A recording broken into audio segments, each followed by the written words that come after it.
If we say something has a modern design, we automatically think of something that is unconventional, sleek, maybe minimalistic. Modern is way more than the way something looks. As a movement, it changed art, music, design, fashion, architecture, pretty much everything since its beginning stages. Modernism still continues its influence today. Let's look at one small area of design, home furnishing. In the decades and centuries before modern times, a chair might look something like this. Ornate and decorative, constructed of wood and fabric upholstery.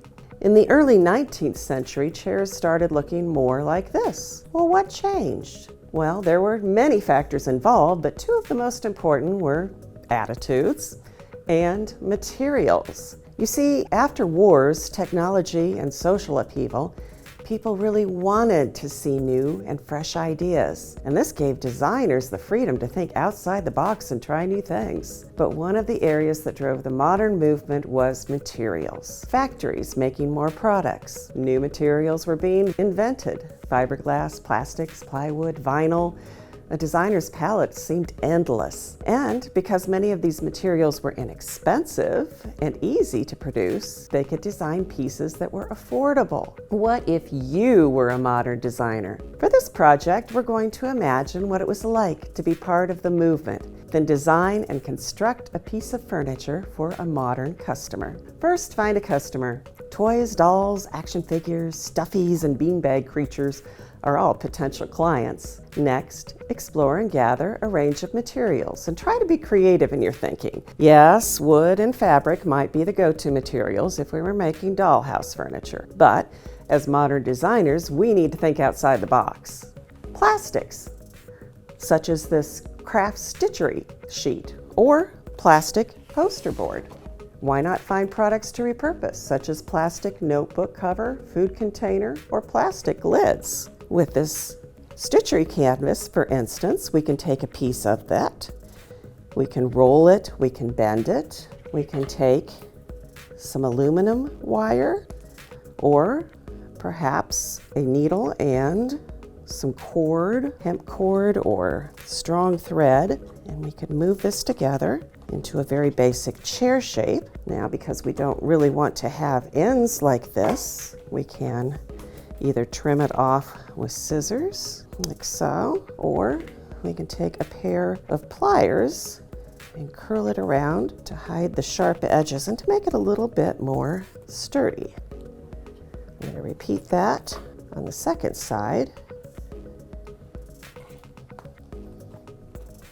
The beautiful thing about aluminum sculpture wire is its extreme flexibility, bendability. All ages can find ways to work with this, really. Then after a little close viewing, you could make adjustments to make the item a little bit stronger and the design a little more functional.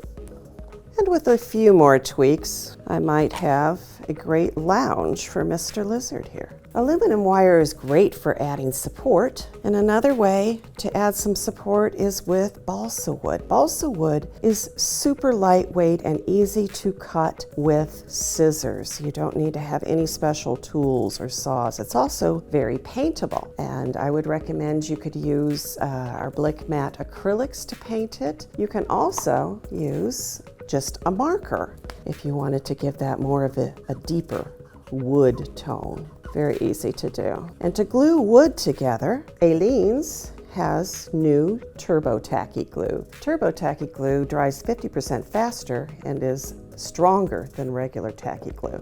How about foam sheets? We're all familiar with craft foam. Wonder Foam is one that we carry. This has a reputation for being hard to glue pieces together. You could use a needle and perhaps a little bit of cord or thread to stitch this together.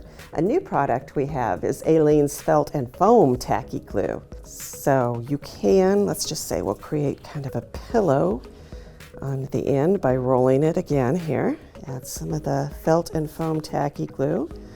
Push it into place. Now it will take a little while to dry, so you can use a paper clip and just hold that in place while it's drying, and it will hold. Cardstock, paper, And of course, there's always plenty of cardboard to be found. Take some time to get to know your customer. What would be a comfortable design for them?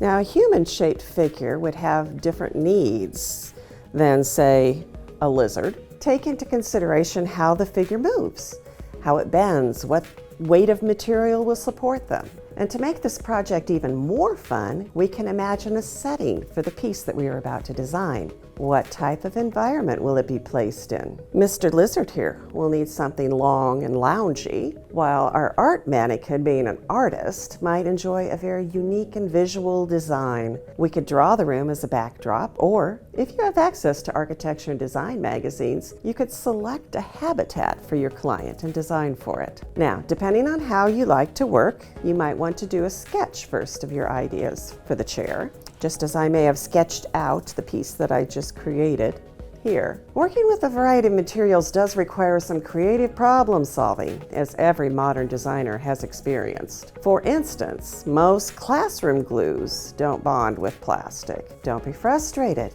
Think of other ways to construct beyond gluing. We have another lesson plan available that demonstrates ways to attach components together. It's a good idea to review it first. Tab construction, flanges, notches, braces, stitching. Just scan this code and find a number of ideas that will help you build any 3D design. Once a 3D design is complete, evaluate the functionality. Would your client be pleased? If you had to make adjustments to your design, what would they be? Would it be easy to make more of these pieces? Now you're thinking like a modern designer. If you'd like a PDF of this lesson plan, a list of materials that you might need, and the national standards for visual arts that are addressed by this project, please scan this code or visit dickblick.com/lessonplans.